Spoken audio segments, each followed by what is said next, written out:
Today, I'll be proving the sine A plus B identity from the first video where I proved the A plus B identity and cosine of A minus B identity. And to prove this, we're going to be using this property. Cosine 90 minus x is sine of x, and sine of 90 minus x is cosine of x. And to show why this is true, we can use this unit circle or Argand diagram. So let's assume that this angle formed here is x. Then this angle is 90 minus x. This side will be sine of x, and this side will be cosine of x. If this side is sine of x and this side is cosine of x. But in respect to this angle of this triangle, then this side opposite will be sine 90 minus x. And this side adjacent to this angle will be cosine of 90 minus x. And thus this property as shown here. Okay, if cosine of 90 minus x is sine of x, then we can rewrite sine of a plus b as cosine of 90 minus a plus b is equal to sine of a plus b. Okay. Next step is by opening the bracket and isolating 90 minus b, 90 minus a for itself and minus b for itself, like this. Cosine of 90 minus a and minus b is equal to sine of a plus b. Okay.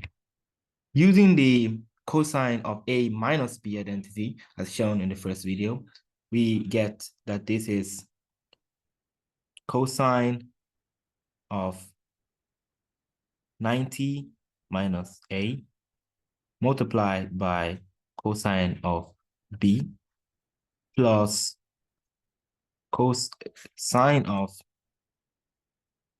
90 minus a multiplied by sine of b. Cosine of 90 minus a is the same thing as sine of a. I'm shown through these properties. So this will become sine of a multiplied by cosine of b plus cosine of a and sine of b. And this is equal to sine of a plus b. And to find sine of a minus b, we can also use the same method as shown in the first video, improving cosine of a minus b identity.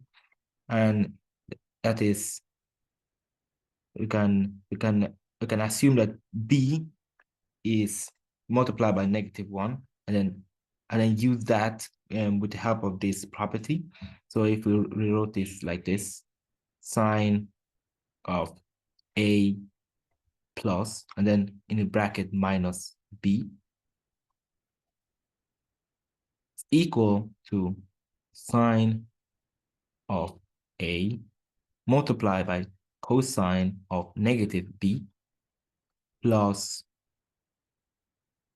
cosine of a multiplied by sine of -b. Using the Argand diagram here, if we were to move this line with the negative, I'm sorry, in the reverse direction, this angle will turn out to be negative. So instead of x, it will become negative x. And as we can see here, okay, as you can see here, this side will still be the same, even though the line is below the graph, the x-axis, which means that cosine of -x, it will stay cosine of x. So so we don't have to change this part. So this will become sine of A here and cosine of B. But how does it look like for sine of negative B? Well, when we move this line below the x-axis, the sine of x become negative sine of x instead, as now the y-axis, the y-coordinate is now below the x-axis, and yes, and it's below the origin, so it will become negative.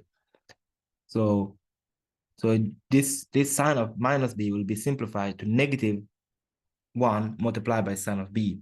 So we'll have minus outside here, cosine of A multiplied by sine of B. So in the end, we have sine of A minus B being equal to sine of A cosine of B minus cosine of A multiplied by sine of B. And here is a good place to stop. Thank you.